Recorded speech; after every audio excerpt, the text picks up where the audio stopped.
of stinking, so we have Get Up on the TV in here, and I saw a question on the Chiron. Right now, the question says, "Can Celtics keep winning with Tatum's poor shooting?" Great question, terrific question, and a fair one. Jason Tatum is supposed to be the dude on this team, and what that means in the NBA is the dude that puts the ball in the hoop most often. He has not done that in this series. He's averaging 17, 10, and 8.5, I think, for the series. 17 points, 10 boards, 8.5 assists. Yep. A really, really strong stat line. But the expectation is that Jason Tatum's going to go score more. And it's not that he's been passive. He's just not been shooting it well. He went 6 of 22 in game 2. Shot selection's gross. It's not been good. But he's found out a way to impact games. Can the Celtics continue winning if he's not shooting well? Good question. Mm-hmm. He's shooting 31.6% from the field, 28.6% from 3, but go ahead. Stinky. But again, they're up 2-0, and he's finding ways to impact games. Mm-hmm. So there was a question earlier, though, that said, is this the biggest game of Kyrie's career? Ooh. Dog, he played in Game 7. No, it's not the biggest game. Where his team had come back from 3-1 in the finals.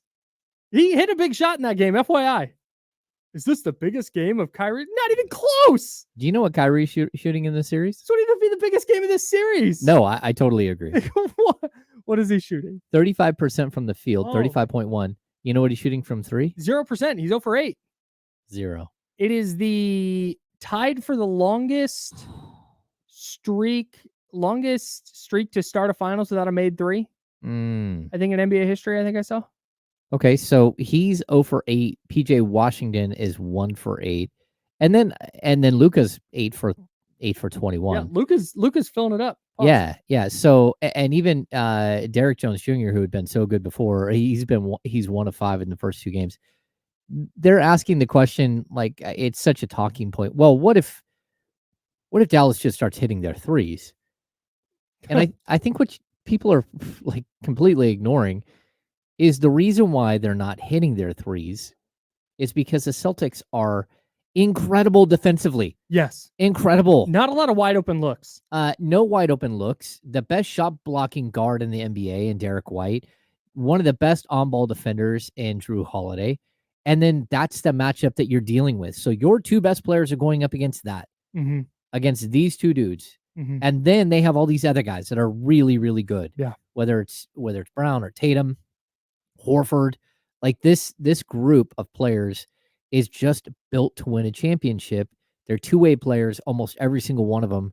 And the fact that Dallas isn't hitting their threes, it's a lot because the Celtics just won't let them get an open look. Dude, they like throw a double at Luka. It's incredible. They do this every time. Mm-hmm. Usually a team will do this once in a game and somebody will clip the video and post it on Twitter and like, wow, look at this defensive possession. But this is just the Celtics all the time. They'll like throw a double at Luka, right? Mm-hmm. So that leaves somebody open. Luka gets rid of it to the open guy. Somebody rotates up to that guy. But meanwhile, while that's happening, so the Mavs would typically be able to find like Derek Lively underneath the basket for an easy bucket there, right? But the guy who originally doubled Luka has sprinted back to cover for the guy who had to leave his spot to get the guy who Luka threw the ball to. And it's every possession. It's just flawless. And they're incredible. And that's a big reason that Kyrie Irving has been struggling. Like he's an amazing shot maker. This is not a Kyrie diss. This is Boston's defense is that real. Mm-hmm. This is not, they were an okay defense this year that's playing way over their heads and the Mavs are missing open shots and just wait till those shots fall. Like you said, man, no, they've just got hands in their face every time. Or they're being forced to shoot from spots on the floor that they don't like to shoot. No, where they're getting their shots is completely dictated by the Celtics. Yes. Like if you have a hot spot on the floor, mm-hmm. they've taken away your hot spot. Yep. And not only that, it's the second and the third effort. It's something that Mike Brown coaches 1,000%. all the time. Jordy Fernandez coaches all the time. It's not the first effort because everybody's got the first effort. That's a great point. It's when the ball moves, it's that next effort. And then realistically, it's when the ball moves again. It's that third effort. Mm-hmm. And that's, again, why the Kings really struggled early in the season on their 3-point defense. They weren't getting that second and third effort consistently enough. And guys were closing out, but it was late, and they were giving up way too many wide open threes. And even contested threes, they were giving them up, but contested, how close are you getting? How close are you getting to the shooter? And so the way that Boston rotates, the way that they close out on their shooters, it's just next level. And it's why you keep a team together. It's why you allow for like this chemistry to build, but it's also why you go out and get incredible defensive players. Incredible defensive players, it turns out, actually help your defense get better. What? Well, I don't know how it works out that way, A but stunner. you go out and you get a Drew Holiday, and all of a sudden you have someone that can defend Kyrie Irving. Okay, you get a Derek White, who can then credibly switch onto Luka Doncic. Yes. Yeah, and then the worst case scenario for them is they hand him off to Jaylen Brown, an incredible athlete, or Jason Tatum, a very, very good defender. Like the way that they are built is nearly impossible to beat at this point. Like we'll see some other counter that they can't stop, but for right now, this is the best team in basketball, and they deserve the respect. Drew Holiday in the finals, 15 of 23 from the field. Yeah. 19 rebounds, 8 assists, 2 steals, a block, no turnovers. 65.2% from the field, 44.4% from three. Yeah, 19, 9.5, and 4. And that's like their worst offensive guy. Yeah, quote unquote. It's wild. That's so I think you bring up an interesting thing with the Kings there in that second and third effort. I think there's an important distinction to make. The Celtics are maximizing this. Yes. The Celtics have done the thing where they're combining talent with execution and game plan.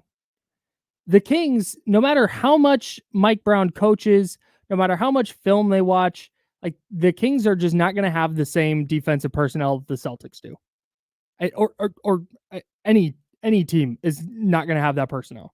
There's always going to be that weak link or two, and you got to cover up for them. But so much of defense is just effort related. It's so much like, hey, if you get blown by, like go watch. I watched it this morning.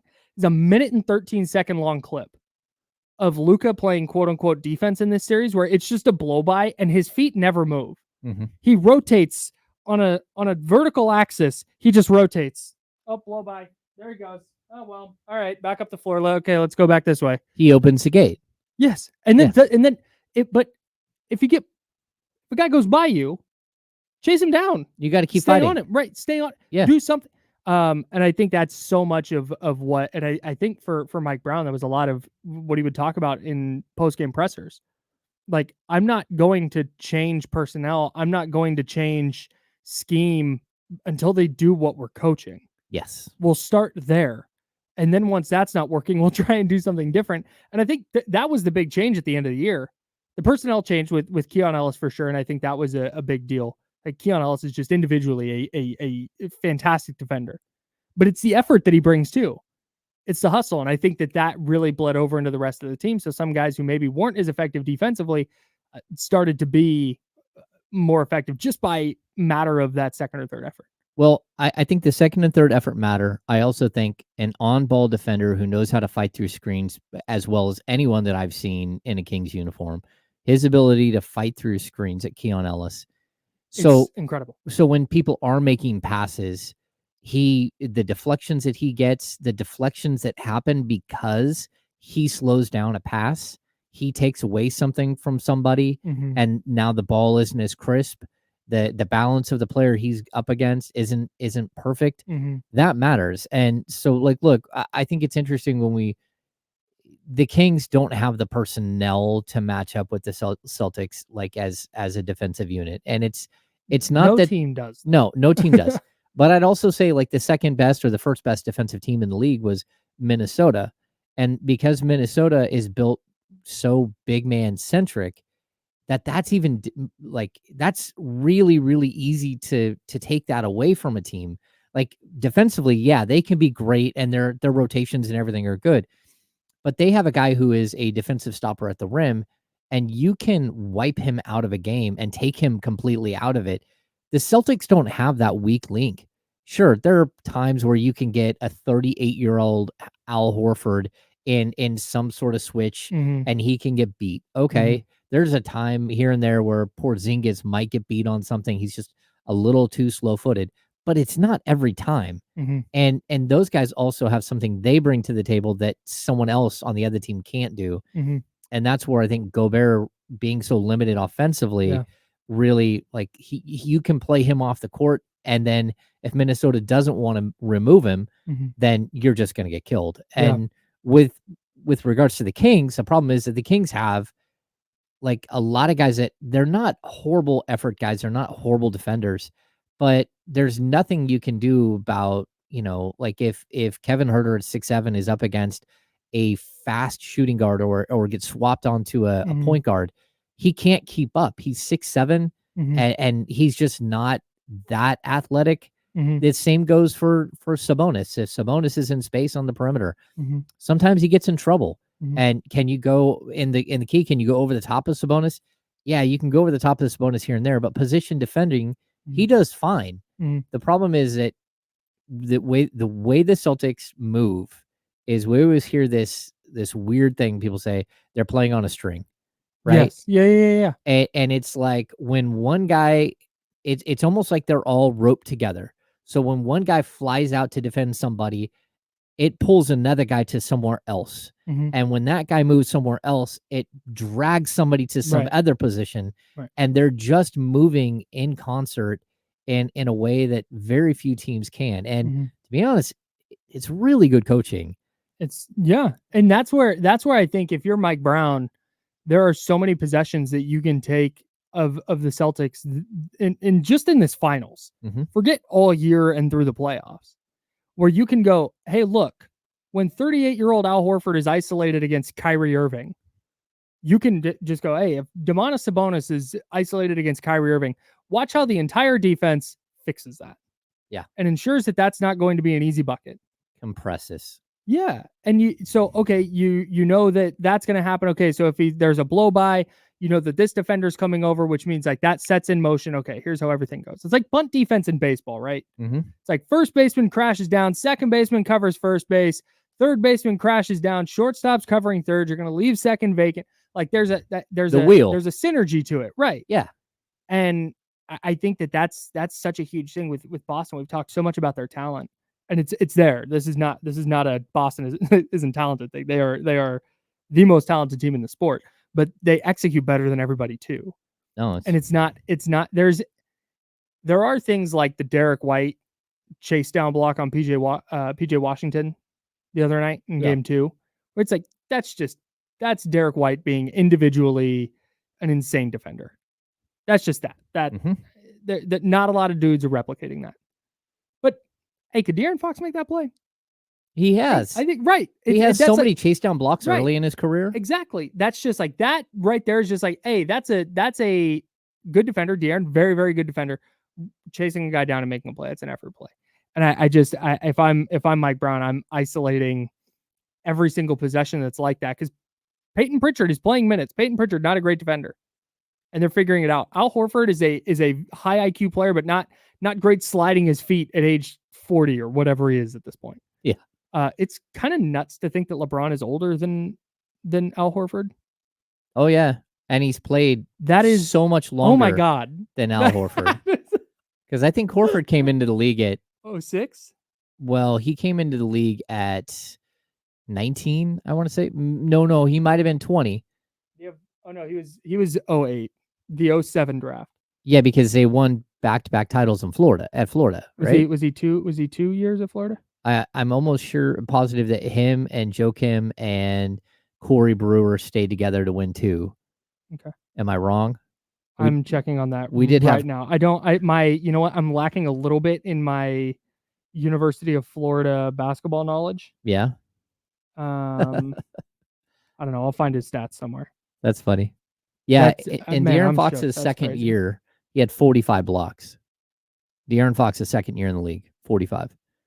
And since then, it's been around 25 to 27. He had 31 blocks last year, about 150 steals to lead the NBA. Impressive. Man, that's insane. Yeah. Al Horford played 109 college games. He was there for 3 years. Oh, okay. Dang. So he wasn't. Yeah, that's crazy. So how many years has he been in the league? Been in the league since 2007, 2008. Okay. 17th season. 17 season. Yeah, LeBron has played so much longer. 4 more So seasons. crazy. Al Horford is so old. He's not even remotely close. Jeez. Yeah, and you're watching Horford average like 8.6 and 6.4 rebounds per game, 2.6. Yeah. And Hey. LeBron's out there like 25, 8.5, 7.5. Like, and we're like, oh, he's falling off a little bit. he's falling off. Just a little bit. Hey, do you know what I have completely eliminated from my memory? Al Horford talk here on ESPN 1320 Sacramento Sports Leader. I have memory hold entirely. His Philadelphia year. No recollection of him playing for the Philadelphia 76ers. Oh, he signed a massive deal, and then I believe, and then I think they had to pay to get they traded to get out of it because they couldn't afford it. Am I wrong? I don't know. But then apparently he played a year for the Thunder. Oh yeah. Zero recollection of Al Horford on the Thunder. You could have told me to name every team that Al Horford has played for, and the Thunder would have been the last team. I know for a fact he's never played for the Kings and Warriors, and I would guess both of those teams before I guess the Thunder. That's wild. No recollection of that. Anyways. Yeah, he signed as a free agent with Philadelphia at $28 million. But it was bigger than that. I think it was a 4-year deal, and he just played out of that last season. So it was a 28, 27 and a half, 27, 26 and a half.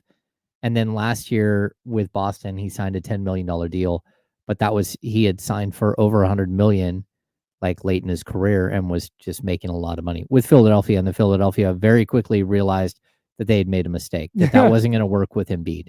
No, it sure wasn't. Yeah, very, very crazy. Very Prime crazy. Horford might have worked with Embiid. Yeah. Well, the 3-point shooting and stuff. Mhm. Yeah. I just think the spacing on the floor is really bad. Yeah. With him there. Yeah. No, he was really good, and he was really good at Florida too. Like that team was incredible. NBA Finals, Game 3 tonight. That's what we're talking about. It's not the biggest game of Kyrie Irving's career, no matter what ESPN wants to ask.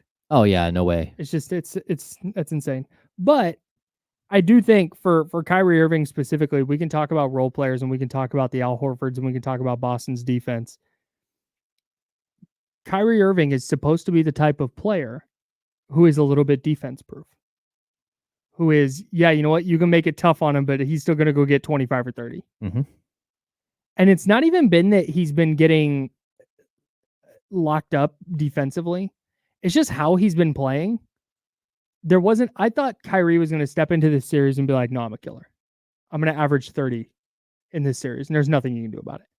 Because I think that highly of Kyrie on the court. And he just hasn't. And that's been shocking to me. He looks like he's playing a game against the Hornets in December.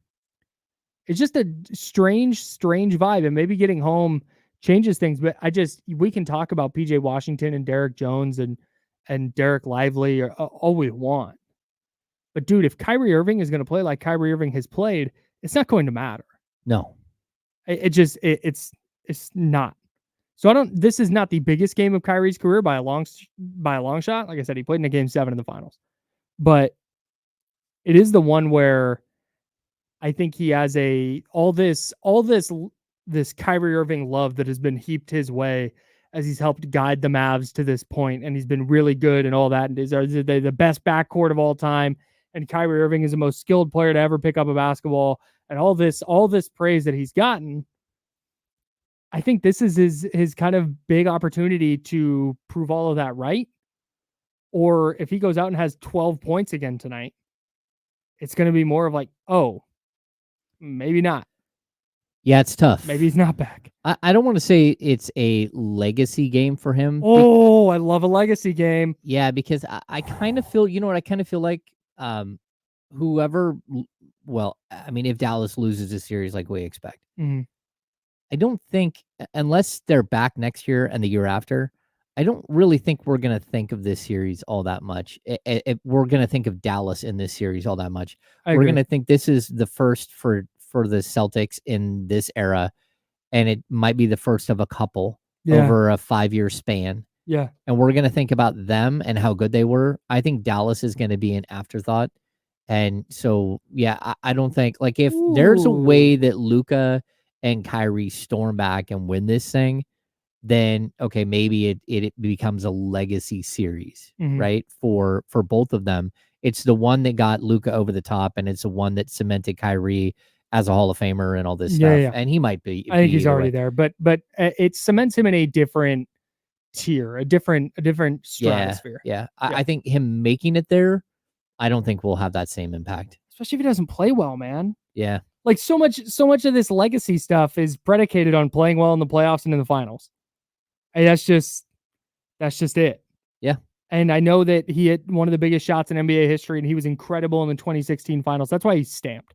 Like Kyrie is set. But I also think that so much of how we feel about the Mavs, at least going into next year, I'm with you. I don't think in 10 years we're gonna look at this as some historic finals. It's be like, hey, who'd they beat?